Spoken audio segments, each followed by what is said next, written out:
اے پیغمبرو، پاکیزہ چیزیں کھاؤ اور عمل نیک کرو،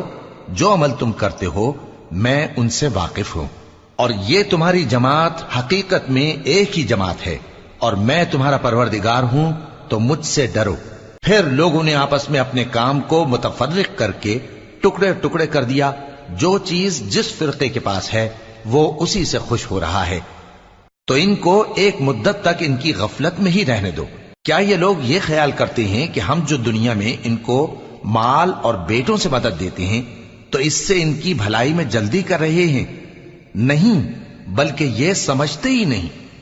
جو لوگ اپنے پروردگار کے خوف کی وجہ سے ڈرتے ہیں، اور جو اپنے پروردگار کی آیتوں پر ایمان رکھتے ہیں، اور جو اپنے پروردگار کے ساتھ شریک نہیں کرتے، اور جو دے سکتے ہیں دیتے ہیں، جبکہ ان کے دل اس بات سے ڈرتے رہتے ہیں کہ ان کو اپنے پروردگار کی طرف لوٹ کر جانا